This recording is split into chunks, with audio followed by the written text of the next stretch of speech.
കണ്ണീരു വീണാലും ഒപ്പിയെടുത്ത് തുരുത്തിയിലാക്കുന്ന നാഥനുണ്ട്. തുരുത്തി നിറയുമ്പോൾ അളന്നെടുത്ത് അനുഗ്രഹമേകുന്നോരേശുണ്ട്.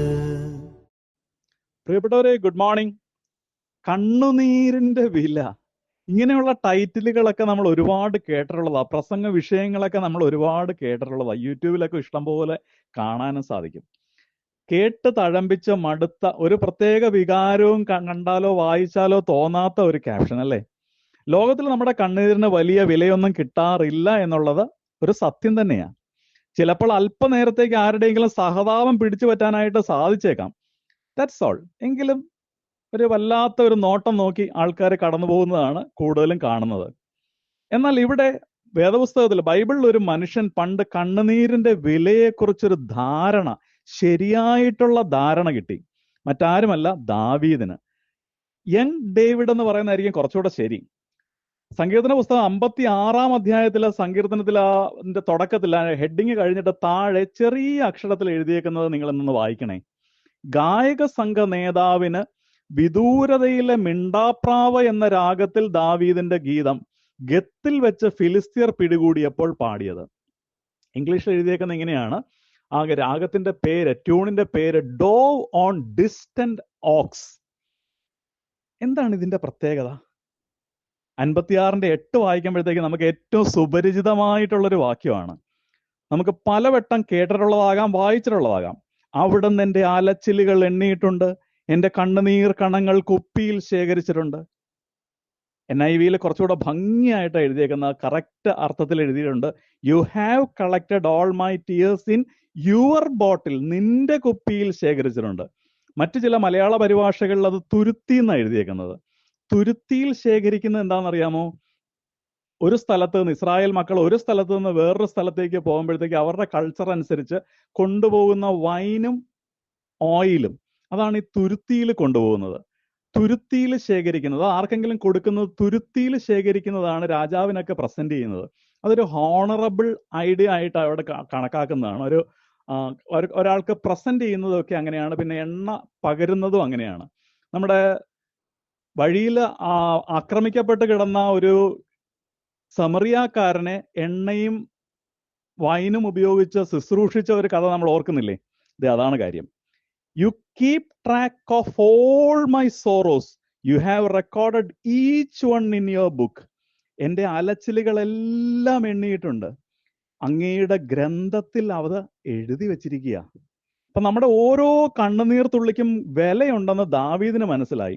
ദാവീദ് കരയുന്നത് മനുഷ്യർ കേൾക്കാൻ വേണ്ടിയിട്ടല്ല, ആരുടെയോ അല്ലേലും തന്റെ കണ്ണുനീര് കണ്ടിട്ട് ആരും പരിഹാരം ചെയ്യുകയില്ല എന്നും ദാവീദിനറിയാം. കാരണം ഇപ്പം ഒരു ഫിലിസ്തീയരുടെ പിടിയിൽ അകപ്പെട്ടിരിക്കുകയാണ് ദാവീദ്. അതാണ് ആ പാടിയ രാഗത്തിന്റെ പേര് വായിച്ചത്, വിദൂരതയിലെ മിണ്ടാപ്രാവ് എന്ന രാഗത്തിൽ. ഡോവ് ഓൺ എ ഡിസ്റ്റന്റ് ഓക്ക്. കൂട്ടത്തിൽ നിന്ന് അകറ്റപ്പെട്ട വിദൂരതയിൽ ഇരുന്ന് കരയുന്ന, കുറുകുന്ന ഒരു പ്രാവിന്റെ രാഗമാണ് അതിനിട്ടേക്കുന്നത്. പക്ഷെ ഈ കരച്ചിൽ തുടങ്ങിയത് പരാതികളുമായിട്ടാണ്. കർത്താവേ, മനുഷ്യർ എന്നെ ചവിട്ടി മെതിക്കുന്നു, എന്നോട് കരുണ തോന്നണമേ, ദിവസം മുഴുവൻ എന്നെ പീഡിപ്പിക്കുന്നു എന്നും പറഞ്ഞ് പരാതിയുമായിട്ട് തുടങ്ങിയ സങ്കീർത്തനം അവസാനിക്കുന്നത് താങ്ക്സ് ഗിവിംഗ് ആയിട്ടാണ്. നീ എൻ്റെ കണ്ണിനെ കണ്ണുനീരിൽ നിന്നും കാലിനെ വീഴ്ചയിൽ നിന്നും പ്രാണനെ മരണത്തിൽ നിന്നും രക്ഷിച്ചിരിക്കുന്നു. സോ താങ്ക് യു ലോർഡ് എന്ന് പറയുന്ന വലിയ ഒരു താങ്ക്സ് ഗിവിംഗ് ആയിട്ടാണ് ഈ സങ്കീർത്തനം അവസാനിക്കുന്നത്. കരഞ്ഞു, പക്ഷെ മനുഷ്യർ കേൾക്കാനല്ല. കരയണം, അത് മനുഷ്യരെ കേൾപ്പിക്കാനുമല്ല. കാരണം നമ്മുടെ കരച്ചിൽ പോലും പലർക്കും അസ്വസ്ഥത ഉണ്ടാക്കുന്ന കാലഘട്ടത്തിലാണ് നമ്മൾ ജീവിക്കുന്നത്. മനുഷ്യരുടെ മുൻപിൽ ഇനി കരയരുത് കേട്ടോ, കാര്യമില്ല. പിന്നെ എവിടെ കരയണം? കരച്ചിൽ ഉള്ളിലോട്ട് മറച്ച്. സങ്കീർത്തന പുസ്തകം 42-ാം അധ്യായത്തിലെ സങ്കീർത്തകൻ പറയുന്നത് പോലെ, രാപ്പകൽ കണ്ണുനീർ എൻ്റെ ഭക്ഷണമായി.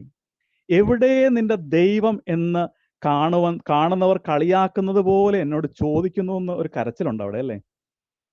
ഈ റോമൻ സഭയുടെ ശവസംസ്കാര ലിറ്റർജിയിലെ 42-ാം സങ്കീർത്തനം പാടുന്നത് കേട്ടിട്ടില്ലേ?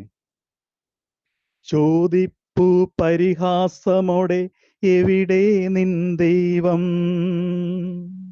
രാപ്പകലൻ മിഴിനീരല്ലോ എന്നുടെ ആഹാരം.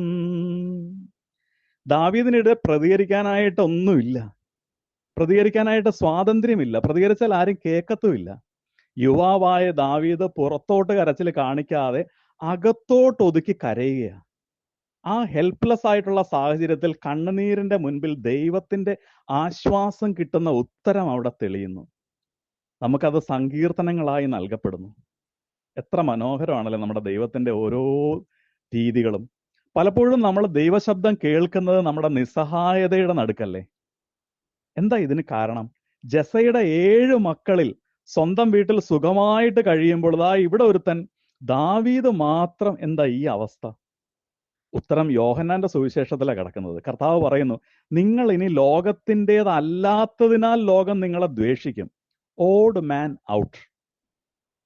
കർത്താവിൻ്റെതായതുകൊണ്ട് ചില ഫ്രണ്ട്ഷിപ്പിൽ നിന്ന് നമ്മൾ വിട്ടു നിൽക്കേണ്ടി വരും, ചില മദ്യപാന കൂട്ടുകെട്ടുകളിൽ നിന്ന് നമ്മൾ വിട്ടു നിൽക്കേണ്ടി വരും, ചില അസൂയ കുശുമ്പ് പറയുന്ന കൂട്ടുകെട്ടുകളിൽ നിന്ന് നമ്മൾ വിട്ടു നിൽക്കേണ്ടി വരും. അപ്പൊ എന്ത് പറ്റും? ഓഡ് മാൻ ഔട്ട്. അവിടെ ആൾക്കാർ, ലോകം അവരെ ദ്വേഷിക്കുന്നതിന് കാരണമാക്കും. God called David for a higher call. ഇതാണ് കാര്യം.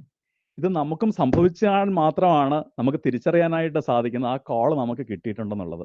ലോകത്തിൽ നിന്ന് മാറി നടന്നാൽ ഒറ്റപ്പെടും. ഇത് തെറ്റല്ലേ എന്ന് ചോദിച്ചാൽ ഒറ്റപ്പെടും. ദാവീദിന് ദൈവം പറഞ്ഞു കൊടുക്കുന്ന കണ്ണുനീരിന്റെ വില ഇതാ ഇവിടെ എഴുതി വെച്ചേക്കാണ്. Collected in his bottle, recorded each one in his book.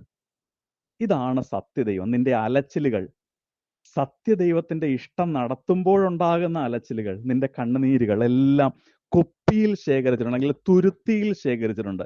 His own ബോട്ടിലിൽ ശേഖരിച്ചു വെച്ചിരിക്കുക. പലതരത്തിലുള്ള കണ്ണുനീര് നമ്മൾ വചനത്തിൽ കാണാറുണ്ട് അല്ലെ. പാപിയുടെ കണ്ണുനീർ, നമ്മളിപ്പോ പറയുന്നത് ദാവീദിന്റെ ഞെരുക്കത്തിലുണ്ടാകുന്ന കണ്ണുനീരാണ്. ഇതുപോലെ മഗ്ദലന മറിയം കല്ലറയ്ക്കലിരുന്ന് കരയുന്ന ഒരു കണ്ണുനീരുണ്ട്. അവന്റെ ജഡം ആരോ എടുത്തോണ്ട് പോയോ എന്നുള്ളൊരു സംശയത്തിൽ അവിടെ ഇരുന്ന് കരയുമ്പോഴത്തേക്കും കർത്താവ് പുറകെ നിന്ന് വിളിക്കുന്നു, മറിയം. വിളി കേട്ട് ചാടി എഴുന്നേക്കുന്ന അവളെ നോക്കി കർത്താവ് പറയും, നീ എന്നെ തടയല്ലേ, ടച്ച് മീ നോട്ട് എന്നുള്ള അർത്ഥത്തിലാണ് പറയുന്നത്. നീ എന്നെ പിടിച്ചു വെക്കല്ലേ എന്നുള്ള അർത്ഥത്തില്. ഞാൻ ഇതുവരെ എൻ്റെ പിതാവിൻ്റെ അടുത്തേക്ക് കയറിപ്പോയിട്ടില്ല. പ്രധാന പുരോഹിതൻ കയ്യില് രക്തവുമായിട്ട് അതിവിശുദ്ധ സ്ഥലത്തേക്ക് കയറുന്നതിന് മുൻപായിട്ട് ഇങ്ങനെ വിളിച്ചു പറയും, ടച്ച് മീ നോട്ട്, എന്നെ തുടരുത്. കാരണം ആ പ്രധാന പുരോഹിതൻ ഇനി അവിടെ വീണ് മരിച്ചാൽ പോലും കയറി എടുക്കാനായിട്ട് പറ്റാത്തത് കാരണം അരയിലൊരു ചരട് കെട്ടി പുറത്തേക്ക് കയറിട്ടേക്കും വലിച്ചെടുക്കാൻ വേണ്ടിയിട്ട്. അതിവിശുദ്ധ സ്ഥലത്തേക്ക് കയറിപ്പോകുന്ന യേശു ക്രിസ്തു, തൻ്റെ രക്തവുമായിട്ട് കയറിപ്പോകുന്ന യേശു ക്രിസ്തുവും കരച്ചിലിന്റെ മുൻപിൽ ഒരു നിമിഷത്തേക്ക് സ്വർഗത്തിന്റെ ആ ഒരു പ്രവൃത്തി ചെയ്യുന്നതിന് തടസ്സമായിട്ട് മഗ്ദലന മറിയത്തിന്റെ കരച്ചിൽ വന്നപ്പോൾ അവിടെ നിൽക്കുകയാ. ഭക്തന്റെ കണ്ണുനീരിനെ മറികടന്ന് പോകുന്ന ഒരു ദൈവം അല്ല നമ്മുടെ ദൈവം. ഈ ബോധ്യം നമ്മുടെ മനസ്സിലുണ്ടാകട്ടെ. മനുഷ്യരിൽ ആശ്രയിക്കുന്നതിനേക്കാൾ കർത്താവിൽ ആശ്രയിക്കുന്നത് നല്ലത്. പ്രഭുക്കന്മാരിൽ അഭയം തേടുന്നതിനേക്കാൾ കർത്താവിൽ അഭയം തേടുന്നത് നല്ലത്. ഈ ദൈവമാണ് നമ്മുടെ ബലം. വിശ്വാസത്തോടെ കൂടെ നടക്കാം. അവൻ നമ്മെ നിത്യതയുടെ തുറമുഖത്ത് എത്തിക്കും. പ്രിയപ്പെട്ടവരെ, തീർച്ച. നല്ലൊരു ദിവസം ആശംസിക്കുന്നു. കർത്താവ് നമ്മെ അനുഗ്രഹിക്കട്ടെ. ആരെല്ലാം നിന്നെ അകറ്റി നീറുത്തിയാലും, ആരെല്ലാം നിന്നെ അകറ്റി നീറുത്തിയാലും നെഞ്ചോടു ചേർക്കുന്നോരേശുവുണ്ട്. നിന്നെ നെഞ്ചോടു ചേർക്കുന്നോരേശുവുണ്ട്.